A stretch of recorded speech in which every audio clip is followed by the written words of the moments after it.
El Día Mundial de las Aves Migratorias es un día destinado a reconocer la importancia de conservar y proteger a este grupo de aves tan interesantes. En el año 2017 se unificaron los dos eventos internacionales más importantes en la preservación de las aves migratorias en una única campaña global, celebrándose así el segundo sábado de mayo y de octubre. La migración de las aves es un tema súper complejo e interesante. Por eso, este tema lo dividí en dos videos. En este, veremos las generalidades de las aves en cuanto a la migración, y en el próximo video veremos las particularidades de algunas aves migratorias del continente americano. Pero antes de meternos de lleno en el tema, vamos con un poco de historia.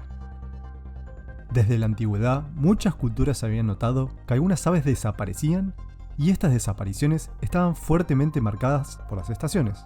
Para explicar estos fenómenos, distintos autores antiguos propusieron diferentes respuestas. Aristóteles creía que las aves, al igual que muchos animales de sangre fría, hibernaban. También creía en la transmutación, por lo que afirmaba que las aves que se veían en invierno en realidad eran las mismas que se habían visto durante verano, solamente que éstas se habían transformado por completo en otras. Estas ideas y otras teorías de las más locas intentaban buscar respuesta al misterio de las aves, hasta que en 1822 un descubrimiento en Alemania cambió esta idea. Se trataba de una cigüeña aún viva, la cual se encontraba atravesada por una lanza de origen africano. Esto dio a entender que la cigüeña fue atacada en África, y esta misma voló hasta Europa a cambiar las épocas estacionales. Para este suceso se creó una palabra en alemán, Pfeilstorch, que pese a ser una sola palabra significa cigüeña herida por una flecha cuando pasa el invierno en África y que vuelve a Europa con la flecha en su cuerpo. Sin duda, los alemanes son los reyes de las abreviaturas. Esta simple lanza en el cuerpo de la cigüeña fue un fenómeno decisivo para entender las migraciones de las aves y apuntó a un cambio de paradigma sobre ellas. Fue a partir de entonces cuando nació el interés por conocer las rutas migratorias de las aves que se iban y volvían con el cambio de estaciones.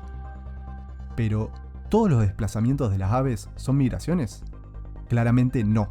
Para que el desplazamiento sea considerado una migración real, debe cumplir con los siguientes parámetros. Desplazamiento de gran cantidad de recorrido, que puede variar entre cientos y miles de kilómetros. Es periódica, o sea que se repite todos los años y es un viaje de ida y de vuelta. Se frecuentan los mismos sitios para la nidificación y para el reposo o invernada. Otros desplazamientos que no son migraciones son el nomadismo, que consiste en algunas poblaciones de la especie que se van desplazando en relación a la disponibilidad de alimento. Estos desplazamientos no tienen que estar estrictamente relacionados a las estaciones y tampoco involucran a todas las poblaciones de la especie ni una gran extensión de recorrido. Y las dispersiones, que consisten en pequeños desplazamientos a zonas más aptas. Estos movimientos pueden estar relacionados a ejemplares que escapan de condiciones climáticas violentas, como puede ser una fuerte tormenta, o por perturbaciones como podría llegar a ser un incendio, que obligan a las especies a desplazarse temporalmente. Estos movimientos, a diferencia de las migraciones, son irregulares o en una sola dirección. Las migraciones son complejas. Ocurre en algunas especies, por ejemplo, el caso de poseer una amplia distribución, y que solo algunas de sus poblaciones se vean forzadas a migrar, mientras que otras no lo hacen, porque las condiciones donde se encuentran no son tan desfavorables. También puede ocurrir que la especie se encuentre subdividida en distintas subespecies o razas, y que tengan comportamientos migratorios distintos, confundiendo más a la hora de entender sus movimientos. Por eso, el estudio de los movimientos migratorios es un tema súper complejo de entender. Para estudiar el movimiento de las aves es necesario poder diferenciarlas. Si bien el atravesar un ave con una lanza sin matarla fue un buen método para descubrir las migraciones, no es muy compatible con la vida de las mismas. Por eso, los métodos de marcación deben asegurar la perdurabilidad de las marcas y no alterar la supervivencia y la conducta del individuo marcado. Por eso se utilizan varios métodos. Vamos a conocer algunos. El anillado. Si vieron el video de B95 que subí, ya sabrán de qué se trata. Es el método más antiguo. Consiste en anillos metálicos o de plásticos con distinción de colores y nomenclaturas que se colocan en las patas, que como si se tratase de un documento, posibilita poder diferenciar a cada individuo. Colorante de plumas. Es un método sencillo de aplicación, pero de pocas variaciones y perdurabilidad, ya que las aves, generalmente, mudan las plumas a lo largo de su vida, por lo que se perdería la marca. El radio tracking. Es un emisor que permite seguimiento mediante equipos de radiotelemetría. El radiotransmisor se coloca generalmente en la espalda y se puede localizar el ave entre un rango de 500 metros y 15 kilómetros. El radar. Similar al seguimiento de los aviones, permite estudiar movimientos a cientos de kilómetros de distancia.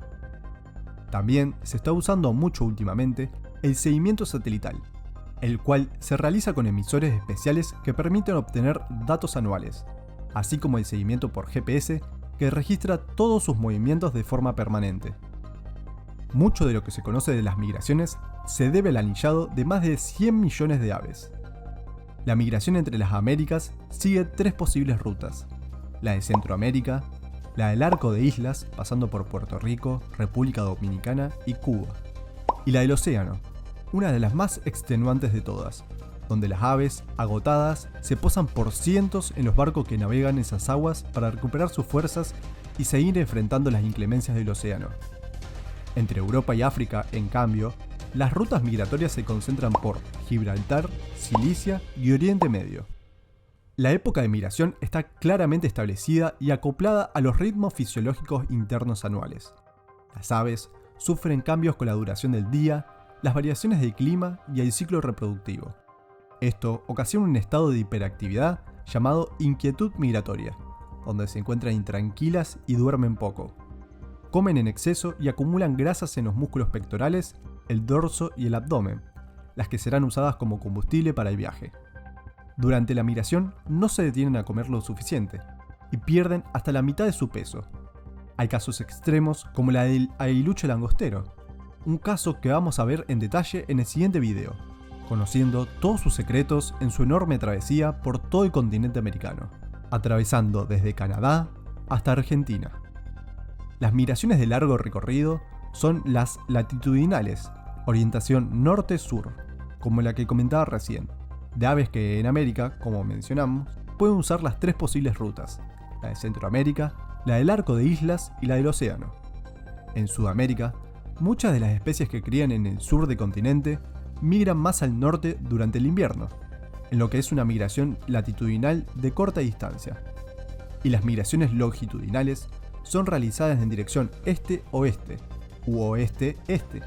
Y también se encuentran las migraciones altitudinales, correspondientes a desplazamientos desde las altas montañas a los valles. La migración es un fenómeno instintivo, producido por mecanismos hereditarios. Al estudiarse aves en aislamiento, se observó que responden a ciclos circanuales, un parámetro biológico cuyo ciclo completo es un año. Con estos ciclos se desencadena el deseo de volar en una sola dirección. Los ritmos biológicos circadianos están controlados por la glándula pineal, que produce la hormona melatonina, que es estimulada por factores externos como la duración del día. Además, la hipófisis segrega hormonas que actúan sobre el metabolismo de las grasas y el proceso de muda, provocando que el exceso de la alimentación sea asimilado como grasa. Claramente, existe una relación entre la acumulación de grasas y la envergadura de la migración. Las aves sedentarias acumulan entre un 10 y 20% de grasa con respecto a su peso. Las migraciones de corto alcance acumulan entre un 20 a 40%, y las de largo alcance entre un 50 y 60%, y en algunos casos 100%. O sea que si un ave originalmente pesaba 300 gramos, podría acumular otros 300 gramos de grasa. Algunas aves incluso reducen parte de sus órganos antes de la migración, como el intestino, el hígado y el riñón, para poder acumular mayor cantidad de grasa. El control de la migración y su determinación cronológica y la respuesta a esta son controlados genéticamente y parecen ser rasgos primitivos. Se estima que el inicio de las migraciones se da en las glaciaciones en el periodo cuaternario, hace 34 millones de años. La cobertura de hielo habría provocado una gran mortandad. Algunos individuos llegaron a regiones más favorables, y con el retroceso de los hielos regresaron al norte, desde donde se ven forzadas a marcharse cada invierno. Se ejerció entonces una selección natural a favor de los impulsos migratorios. La habilidad para navegar y orientarse independientemente durante las migraciones es un fenómeno mucho más complejo que puede incluir tanto programas endógenos como de aprendizaje. Se propusieron muchas hipótesis sobre cómo se guían las aves. Actualmente casi todas las incógnitas se han resuelto, pero aún no son suficientemente conocidas. En hechos, se conoce que los siguientes factores, o una combinación de ellos, influyen en la migración. Razones innatas o genéticas. La necesidad de migrar surge en una época específica del año hacia una determinada dirección y durante un determinado tiempo. Una reveladora investigación que fue realizada por Perdek en el Instituto Holandés de Investigaciones Ecológicas capturó a 11.000 estorninos en Holanda durante la migración desde Escandinavia al oeste de Francia. Fueron marcados y soltados más al sur, en Suiza, y se recuperaron unos 350 individuos. Las aves con experiencia en migraciones anteriores llegaron al oeste de Francia. Sin embargo, las aves inexpertas que migraban por primera vez volaron en la misma dirección que llevaban, tal como si no hubiesen sido cambiadas de lugar, y terminaron en España, demostrando que las aves experimentadas corrigieron la dirección y el tiempo para llegar al lugar de destino del año anterior. Otro factor importante es que las aves aprenden siguiendo a otras aves. Generalmente, las aves inexpertas en migración seguían siguiendo a los adultos que ya han migrado con anterioridad. Emplean ríos, montañas y costas como guías. La visión es una herramienta básica de navegación, exceptuando si es la primera vez. Utilizan el sol o las estrellas como guías, dependiendo de que migren de día o de noche. Durante el viaje, las aves siguen bien orientadas aún en días nublados, por lo que sin dudas utilizan otras fuentes de orientación adicionales, como el campo magnético terrestre. La orientación por las estrellas y el magnetismo merece un video aparte por lo asombroso que resulta y lo complejo que es. El que una especie migre depende de un número de factores. El clima del área de cría es importante, y pocas especies pueden lidiar con los duros inviernos. La naturaleza del alimento principal también es importante. La mayoría de las aves que se especializan en comer insectos fuera de los trópicos son migrantes de largas distancias, y tienen pocas elecciones más que dirigirse a zonas más cálidas a pasar el invierno. Las actividades humanas han amenazado muchas especies de aves migratorias. Las distancias involucradas en sus migraciones significa que ellas a menudo cruzan las fronteras de países, y las medidas de conservación requieren una cooperación internacional. La concentración de aves durante la migración puede poner a las especies en riesgo. Algunas de las especies migrantes más espectaculares ya se han extinguido. Otras áreas significativas incluyen las áreas de parada transitoria entre los territorios de cría y de invernada. La caza a lo largo de las rutas migratorias puede causar una grave mortalidad. Algunas de las poblaciones han sufrido un fuerte declive debido a la caza en las rutas de tránsito. La destrucción del hábitat por el cambio del uso de tierra es, sin embargo, la amenaza más grande, reduciendo y degradando los sitios para la parada transitoria y de invernada, afectando tanto a las aves migratorias como a las residentes. Por eso es importante evitar la destrucción del hábitat y generar lazos entre todos los países, para poder seguir disfrutando de este espectáculo tan único en el mundo. No olvides suscribirte para ver el siguiente video de aves migratorias americanas. Deja tu me gusta si te gustó el video. Por mi parte, eso es todo. Nos vemos en el siguiente video.